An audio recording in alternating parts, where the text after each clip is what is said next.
할렐루야. 우리 이 시간 예배 들어가기 앞서 함께 잠시 기도하는 시간을 갖겠습니다. 기도하시겠습니다. 거룩하신 하나님 아버지, 저희가 이렇게 찬양과 예배를 드릴 수 있는 시간을 주셔서 감사합니다. 부족한 저희를 성장시켜 주시고 모든 환난 가운데 저희를 지켜주셔서 감사드립니다. 오늘의 말씀을 통해서 아버지의 뜻을 더 이해할 수 있고 참 영적인 길을 더 알아갈 수 있는 힘과 인도를 부탁드립니다. 아버지의 사랑과 은혜를 감사드리고 찬양과 저희의 마음을 드립니다. 예수 그리스도의 이름으로 기도드립니다. 네, 오늘 본문 말씀 좀 보겠습니다. 본문 말씀 지난주에 계속 이어지는 설교예요. 요한복음 15장 1절에서 8절까지의 말씀. 네, 좀 길긴 해도 우리 서로 교독하면서 8절까지 다 읽겠습니다. 제가 먼저 1절 읽겠습니다. 나는 참 포도나무요 내 아버지는 농부라. 2절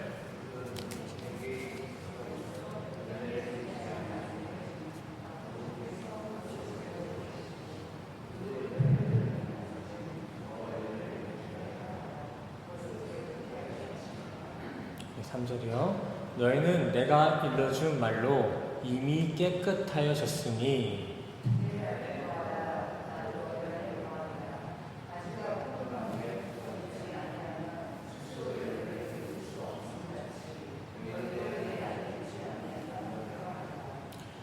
나는 포도나무요 너희는 가지라. 그가 내 안에 내가 그 안에 거하면 사람이 열매를 많이 맺나니 나를 떠나서는 너희가 아무것도 할 수 없음이라. 6절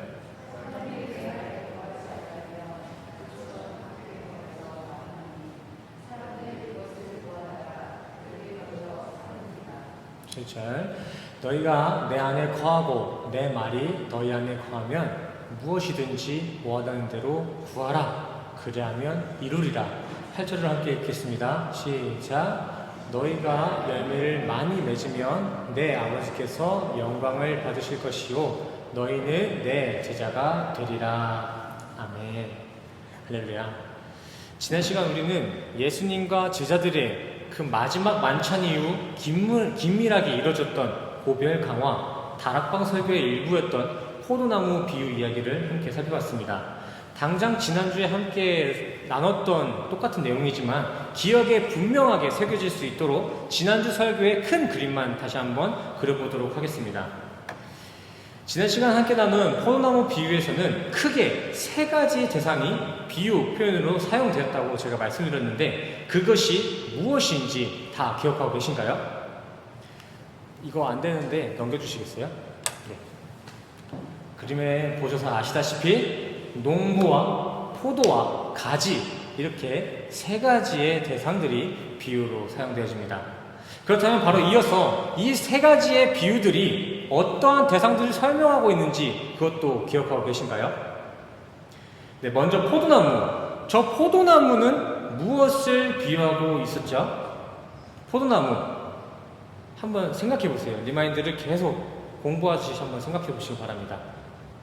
1절을 보시면 나는 참 포도나무요 라는 구절이 있습니다. 오늘 본문은 그렇게 당시 고별 광야의 설교자셨던 본인 예수님 자신을 참 포도나무로 비유 표현하셨습니다. 그러나 우리가 여기서 반드시 기억해야 될 부분은 여기서 비유로 사용되어진 이 참 포도나무는 구약에서 이미 자주 사용되었던 시들어지기도 하고 멸해지기도 하는 그 완전하지 못한 모형의 그 시들어버린 나무가 아니라 결코 시들지도 않고 멸하지도 않을 진짜 참 열매를 맺을 수 있는 유일한 참 포도나무를 비유로 사용했다는 것입니다.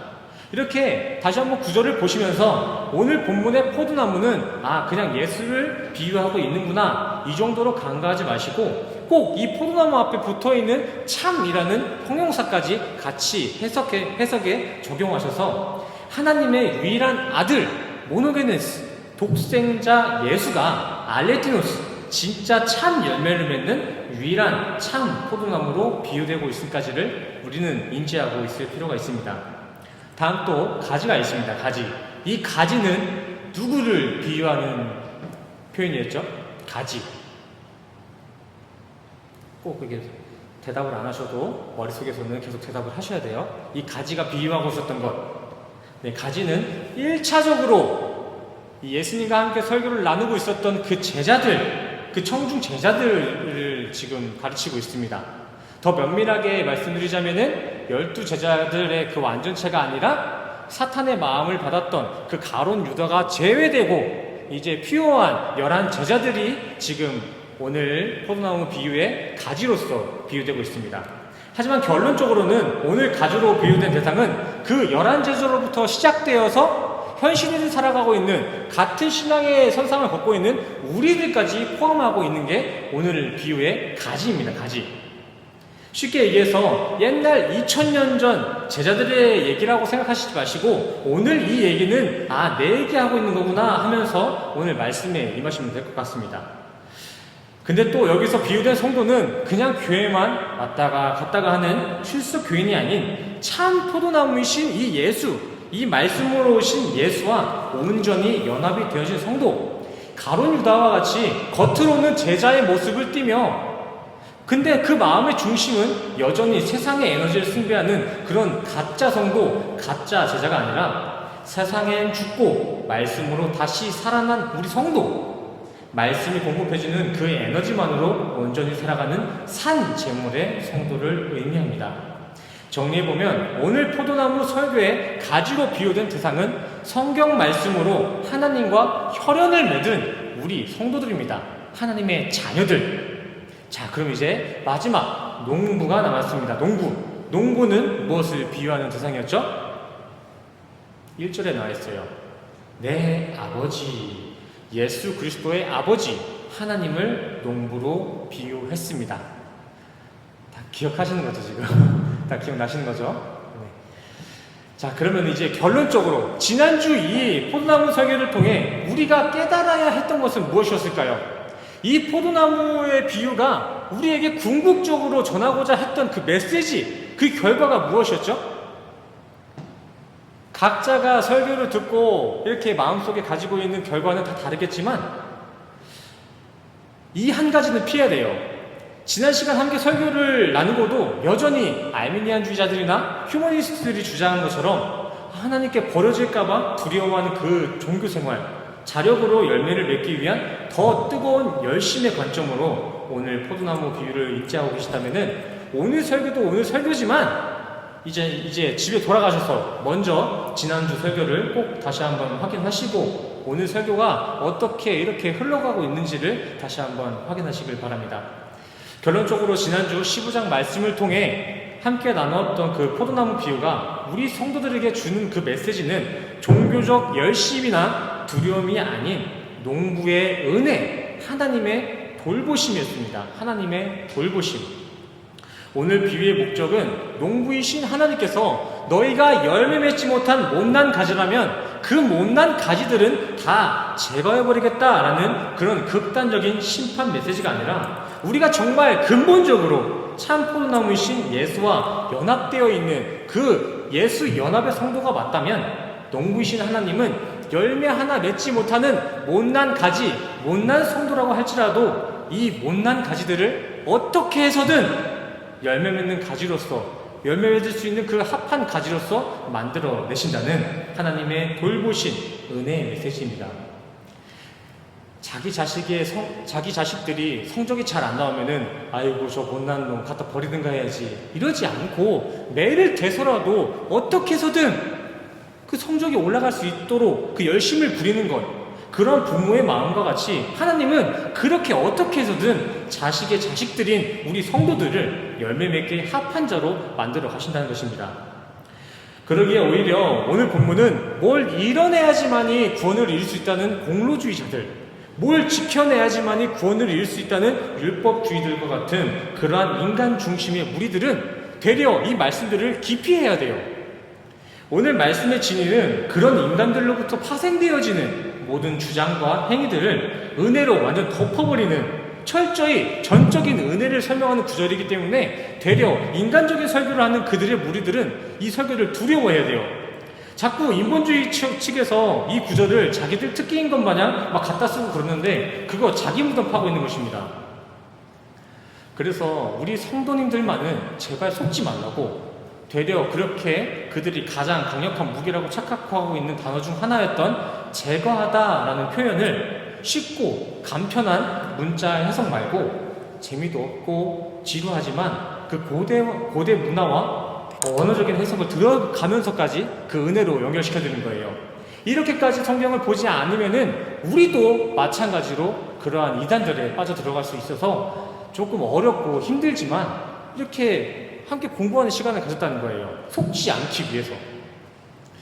막말로 하나님이 정말 그렇게 못난 자식들은 막 갖다 버리시고 제거해 버리시는 그런 하나님이 맞다면은 우리 그 하나님 믿는 게 맞을까요? 그게 정말 우리를 창조하신 아버지 하나님 맞을까요? 아닙니다. 하나님은 자신의 방법으로 저렇게 아이로 자기 자식들을, 우리 성도들을 반드시 열매 맺는 가지로 정결한 성도로 만들어내십니다. 물론 하나님의 뜻이라면은 우리의 이렇게 대단해 보이는 이 인생조차도 역사 가운데 한순간에 지어질 수도 있습니다. 이렇게 무능한 존재가 우리 인간들의 실상이긴 합니다. 그러나 하나님은 사랑이십니다. 사랑. 그래서 이런 모질한 우리들마저 자신이 가지고 있는 은혜로 그냥 덮어버리고 사랑으로 멋지게 키워내시는 거예요. 그래서 요한 1서에 하나님은 사랑이시다라고 기록되고 있는 것입니다. 우리 기독교의 하나님은 이런 하나님이세요. 사랑의 하나님, 아가페, 그냥 감정적인 단발적인 사랑의 하나님이 아니라 조건 없이 말 그대로 무조건적인 사랑으로 우리의 허물까지도 완벽하게 덮어버리시는 하나님. 그렇다면 우리가 신앙생활에 있어서, 아니 우리가 이 세상사를 살아가는 데 있어서 가장 먼저 근본이 되어줘야 되고 선행되어줘야 될 것은 무엇일까요?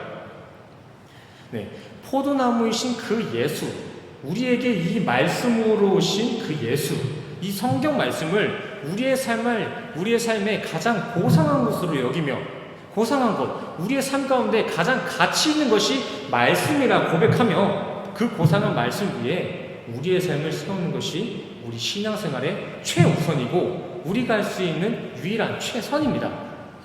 그렇게 우리가 성경 말씀과 연합이 되어진다면 정말 우리가 말씀과 하나 된 성도, 말씀에 기초된 참 성도의 삶을 살게 된다면 우리에게 주어진 이 세상살이나 이 신앙생활을 이어가는 데 필요한 덕목들이나 인성들과 같은 모든 삶의 필요는 농부이신 하나님께서 다듬어 가시고 키워 가실 줄 믿습니다. 성경에 기록된 바 천부 하나님, 우리의 하늘 하나님께서는 우리의 필요를 누구보다 더 잘 아십니다. 우리보다 우리의 필요를 더 잘 아셔서 우리가 바라는 것보다 더 좋은 것으로 갚아주신다고 말씀하셨습니다. 그래서 우리 기독교인들은 현재 모두가 하나같이 팬데믹 상황 가운데 너무나 힘든 상황에 처해 있는데도 서로가 서로에게 당신은 참 복받은 사람입니다. 당신은 참 축복의 통로입니다. 이렇게 격려할 수가 있는 거예요. 진짜 내가 겪고 있는 이 잠깐의 어려움 정도는 주님께서 우리를 빚어가는 과정으로서 감사히 넘겨버릴 수 있는 그 화평의 복이 우리 성도들에게 있기 때문에 우리는 이 어려움 가운데서도 서로를 축복하고 격려할 수 있는 것입니다. 그러니 이제라도 열매 맺지 못할 그 육적인 시도, 육적인 생각들은 이제 좀 내려놓으시고 먼저 이 화평의 복을 주는 이 성경 말씀 위에 온전히 서시길 간절히 소원합니다. 그리하면 우리가 이제 예수를 믿고도 남아있는 이 여생들, 죽기 전까지의 그 삶 가운데 필요한 삶의 여정은 농부이신 하나님께서, 우리 아버지 하나님께서 반드시 하늘에 합한 인생으로서 흠없고 점 하나 없는 천국 백성으로서 빚어가실 줄 믿습니다. 근데 지난 시간에서 말씀드렸지만 알미니즘이나 휴머니즘과 같은 인본주의적인 사상들과 근본주의를 신봉하는 그런 무리들이 구원론을 다룸에 있어서는 토탈 그레이스, 전적인 은혜가 아닌 인간의 자력 구원이나 신인 협력 구원설을 주장하고 있는데, 오늘 이 포도나무를 그 주장의 중요한 근거로 오용하고 남용하고 있습니다. 우리는 이 구절을 앞만 읽어도 은혜밖에 안 나오는데 그들을 어떻게 해서든 자꾸 인본주의적인 해석을 만들어낸다는 것입니다. 그들은 철저히 오직 은혜만을 설교하고 있는 예수님의 말씀을 구태여 굳이 인간의 자의적인 해석을 왜곡하여서 많은 종교인들을 두려움의 지옥 가운데 밀어넣고 있습니다. 그냥 예수님께서 말씀하신 그 말씀만 올바르게 들으면은 우리는 지옥이 두렵지 않은데, 구태여 인간의 생각을 집어넣어서, 이 말씀 가운데 인간의 생각을 집어넣어서 많은 종교인들을 두려움의 지옥으로 밀어넣고 있다는 것입니다. 근데 그들을 지켜보면 다들 열심히 하긴 합니다. 정말 열심히 해요. 우리랑 비교되지 않는 열심이 있어요. 근데 그 열심의 근원지, 그 열심의 시작이 은혜로부터가 아니라 두려움에 쫓기는 열심의 종교 생활이라면 그 결과는 어떠한 모습이든 간에 다 지옥입니다. 지옥. 인간의 눈으로 관찰할 수 있는 이 가시적인 모습으로서는 그들이 우리보다 더 거룩하고 신성한 성도들로 비춰질 때도 있지만, 하늘 심판대에서 바라보는 그들의 결말은 말 그대로 열심히 일하고 결국 그렇게 자신의 열심으로 만든 열심 지옥에 빠지게 될 불행한 사람들입니다. 유한겔리온 함께 공부했죠? 유한겔리온 복음, 이 복음은 곧 구원이고, 구원은 곧 예수 그리스도께서 완벽하게 이뤄내신 십자가 사건으로 우리에게 주어진 것인데, 그러한 완벽한 구원을 이뤄낸 예수의 은혜를 부인하고 또 다른 복음, 인간의 행위나 협력으로 이뤄지는 거짓 구원론을 신봉하는 이들에게는 지옥 말고는 다른 답이 없습니다.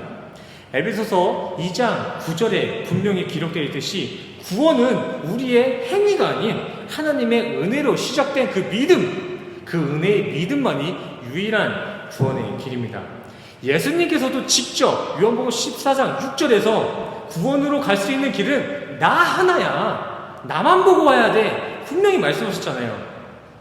그렇기 때문에 정결한 자와 타락한 자, 딱 이렇게 두 부류밖에 없는 하늘의 기준에서는 예수님 이외에 다른 어떤 복음이나 행위를 자랑하는 이들은 모두 지옥에 던져지는 것입니다. 중간은 없습니다. 중간은 없어요. 예수님 만나서 천국 가는 자, 예수님을 부인해서 타락하여 지옥 가는 자, 이렇게 딱 두 가지예요. 두 가지. 인류애를 구현하고 평생을 성경 읽기에 힘썼던 그 간디, 선교사의 직분으로 평생을 아프리카 빈민 의료 봉사에 힘썼던 슈바이처라고 할지라도 그들은 예수를 믿지 않았습니다. 예수를 공부했지만 예수가 구원의 길이라 신성을 인정하지 않았어요. 그렇기 때문에 그들은 어마어마한 인류애를 구현했는데도, 그렇게 성경을 열심히 읽었는데도 결국 천국에 들어가지 못하는 것입니다. 구원은 이렇게 예수 이외에 어떤 무엇으로도 대체 불가해요. 인류애로도 안 되고요, 근면성실로도 안 되고요, 성경 100번 통독해도 예수가 없으면은, 그 안에 예수가 없으면은 답 없습니다. 80년 한평생 도만 닦으면서 사람들에게 성자다, 성인이다, 부처다, 공자다라는 소리를 들었어도 그 안에 예수가 없으면은 우린 다른 말 할 것 없이 탈락입니다. 탈락. 정말 천국에 들어가시길 원하십니까? 그렇다면은 먼저 예수를 붙잡으세요. 예수를. 해외여행을 떠나기 위해서는 우리가 뭘 다른 걸 계획하기 전부터 다른 해외에 나가기 위한 티켓팅을 하잖아요. 그게 상식이잖아요. 그것처럼 우리가 하나님 나라에 가기 위해서는 먼저 예수 그리스도를 만나는 게 성경적인 상식이에요. 성경적인 상식. 방법이에요. 방법. 유일하고요. 그러나 이 선악 DNA에 물들어진 인간들은 이러한 간단한 진리에 감사를 느끼지 못하고 오히려 내가 이 예수만으로도 이런 성경만으로도 구원을 받을 수 있을까? 라며 뭔가 부족함을 느끼고 불안함을 느낍니다. 그래서 지성이면 감천이고 인과응보와 같은 신과의 합리적인 거래적인 그 구원이 더 합리적으로 여겨지고 거룩하게 다가오는 것입니다. 아주 사서 고생해요. 예수님께서 그냥 내가 너 구원하겠다 말씀하셨는데 아니에요. 제가 좀 뭐를 해야 될 것 같아요. 예수님은 가만히 있어 보세요. 이러고 있다고요. 우리는 정말 구원에 있어서는 이게 똥인지 된장인지 진짜 그거 안 먹어보고는 감도 못 잡는 게 이게 구원을 향한 인간의 실존입니다. 그래서 전도서의 솔로몬은 이러한 인간을 두고 짐승으로서 비유하고 있는 거예요. 짐승. 똥인지 된장인지 직접 먹어보지 않고서는 도저히 믿지 않는 그런 짐승. 이렇게 우리는 우리의 태생 자체가 짐승의 피, 자아숭배 사상과 범신론이라는 죄의 습성을 가지고 태어난 존재이기 때문에 그 습성들, 우리의 옛 모습들이 예수의 피로 회복되기 전까지는 자신들의 삶을 통해 구원을 이루려 하는 자력 구원을 거룩하고 합리적으로 느끼게 될 수밖에 없습니다. 그래서 그렇게 예수를 모르는 세상 사람들이 자기 잘난 맛을 사는 것입니다. 자기 자랑, 자기 드러내기에 목숨 걸잖아요. 그러다가 자기 자랑이 자랑이 아니었구나, 자기 자랑이 추락하면은 같이 자살해버리잖아요. 진짜 가치 있는 것들을 망각하고 있기 때문에, 아직 짐승에 머물러 있기 때문에 그렇게 자살하는 것이고, 그렇게 세상 것들을 자랑하는 것입니다. 근데 또 그렇게 공로주의를 외치고 행위구원을 외치는 자칭 거룩한 이들의 그 종교적인 이름으로서 버렸던 그 만행들이 무엇이 있는 줄 아세요? 세상의 평화를 위해 우리는 산다, 우리가 공로를 이뤄낸다, 우리는 율법을 지킬 것이다 라고 그렇게 외쳤던 사람들이 다 내놓았던 만행들은 면죄부입니다. 면죄부.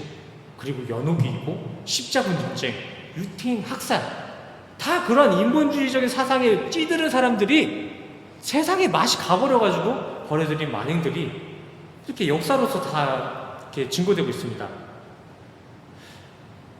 공로와 거룩을 외치던 그런 무리들이 만들었던 것은 평화가 아니라 비극이었습니다. 하늘 심판대에서도 그들의 결과는 비극이겠지만, 이 땅에서도 그러한 이들의 결국은 이 역사 속에서 항상 비극으로 마무리됐습니다. 이렇게 인간에게는 답이 없어요. 또 우리 주변에 잘 둘러보시면 정말 말씀 알기는 정말 하나도 모르면서 헌신 봉사에만 목숨을 거는 단체들이 있는데, 그거 우리가 본받아야 될 대상 아닙니다. 위험한 거예요. 위험한 거. 십자가 복음은 뒤로 한 채 그저 사람을 돕고 구제하는 데만 힘쓰는 거, 그거 다 이 예수라는 커다란 은혜가 내 안에 없기 때문에 그 공허한 신앙생활을 뭐라도 좀 갖다 놓기 위한 그 교만한 시도입니다.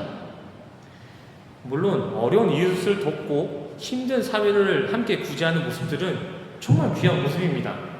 하지만 구원에 있어서는 은혜를 대체하고자 애쓰는 헌신, 지옥에 갈까 두려워서 억지로 마지못해 이어가는 허영심의 봉사들은 지옥을 부르는 가짜 복음 그 이하, 그 이상도 아닙니다.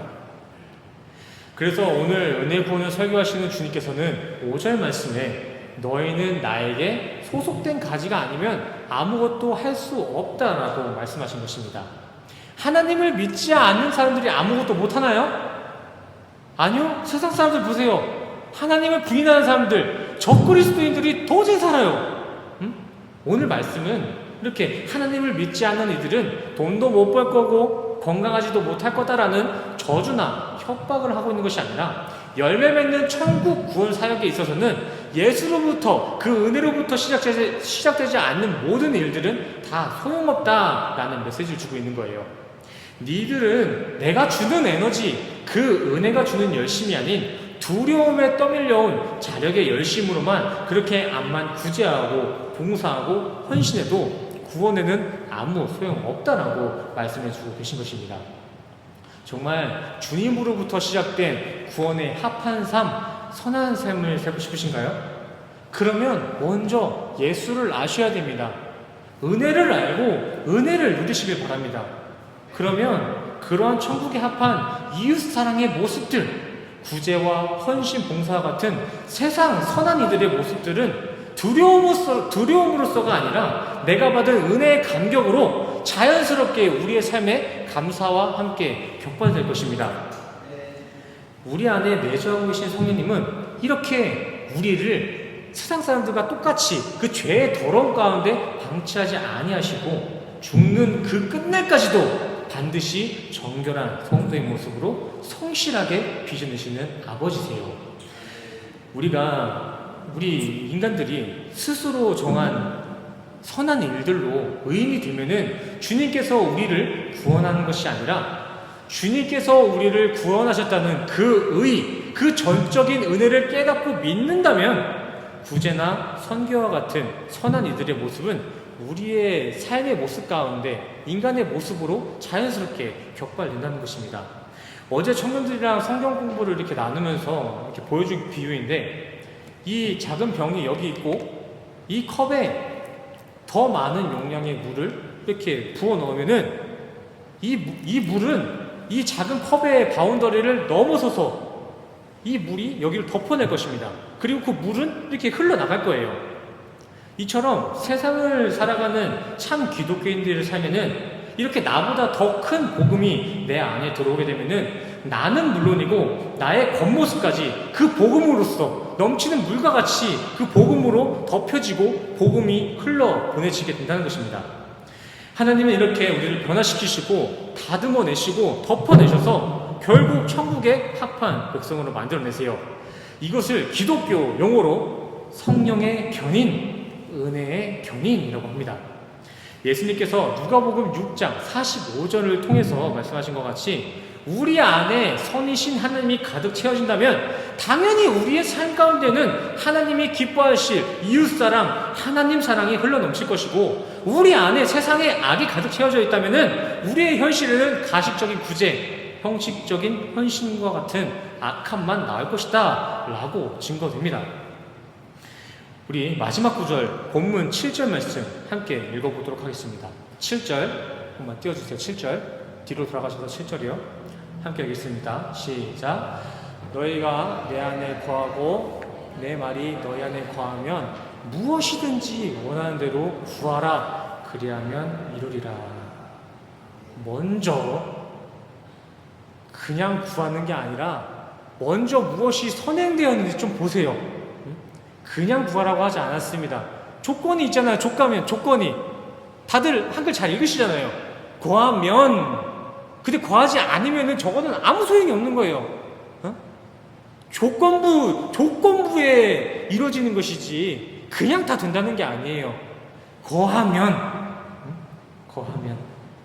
먼저 예수님과 함께 거하시길 바랍니다. 아니, 아예 구약의 야다라는 표현과 같이 예수님과 동침을 하세요. 동침. 예수님과 잠자고, 예수님과 밥 먹고, 예수님과 회사 가고, 그렇게 예수님에 의해서 예수님으로 인해 예수님 때문에 살아가는, 예수님만으로 자신을 정의하는 그 예수와 하나 된 삶을 살아가시기를 간절히 소원합니다. 그러면 우리는 예수와 연합된다는 그 사실만으로도 분명한 영생을 취하게 될 수 있을 것이며, 우리에게 남아있는 이 삶의 여정 가운데서도 영생에 합한 이들의 모습과 같이 선하고 아름다운 모습으로서 우리의 영생이 매일매일 내 삶에 증거될 줄 믿습니다. 이것이 바로 하나님께서 자기 백성 만들기 방법입니다. 세상과는 좀 다르죠? 세상은 개개인이 강해져야 인정받지만 하나님의 기준에서는, 하나님의 자신 백성 만들기 그 방법에서는 우리가 죽으면 죽을수록 더 수월하게 하나님의 백성이 되는 것입니다. 매일매일 내가 살아가는 삶을 통해 주님께서는 우리가 하나님의 백성임을 확신하게 하시고 그렇게 증거해 주실 줄 믿습니다. 오늘날 하나님께서는 현재를 살아가고 있는 주님의 백성들에게 이렇게 얘기합니다. 오늘날 이 당시 설교했던 그 예수님, 우리와 지금도 함께하고 계시는 하나님과 성령님께서 우리에게 이렇게 얘기하십니다. 너희는 그냥 내 손만 좀 붙잡고 있어. 그러면은 그렇게 네가 붙잡고 있는 손 그대로 붙잡고 해야 될 거 내가 다 이뤄낼 거다. 이 메시지를 가지고 다시 돌아온 한 주를 살아가시는 우리 모든 성도인 되시기를 간절히 소원합니다. 다음 시간에는 이렇게 손수 자녀의 손을 붙잡고 다 이뤄내겠다는 그 하나님의 열심이 우리의 역사 가운데 어떻게 보여지는지, 어떻게 나타날지에 대해서 함께 교제해 보도록 하겠습니다. 기도하시겠습니다. 사랑과 은혜가 충만하신 하나님 아버지, 본래 우리는 버려질 가지와 같으나 주님의 그 은혜로 이렇게 성도의 삶을 살아갈 수 있도록 도와주심에 감사를 드립니다. 항상 이 도우심의 은혜를 기억하며 참 포도나무이신 주님께만 기생하며 주님이 주신 그 하늘 에너지로만 이 땅을 살아갈 수 있는 온전한 연합의 성도, 자기 부인의 성도로 인도하여 주시옵소서. 이 시간 주님이 주신 감동 붙들고 자기 부인을 갈망하며 마음으로서, 물질로서, 헌신 봉사로서 봉헌하는 이들이 있습니다. 그들이 부인한 자리 위에 주님의 크신 은혜를 더하여 주시옵소서. 다시 돌아오는 한 주 가운데에서도 반드시 우리를 정결케 하신 주님의 은혜를 기대하며 또 감사드리며 예수 그리스도의 이름으로 간절히 기도드렸습니다. 아멘. 지금은 우리 주 예수 그리스도의 은혜와 십자가에서 완성하신 주님의 돌보심과 주님의 사랑하심이 지금 이 자리에 모이신 모든 하나님의 가지된 우리 성도님들의 머리묘리 위에 지금으로부터 영원까지 함께 하시기를 간절히 축원합니다. 아멘.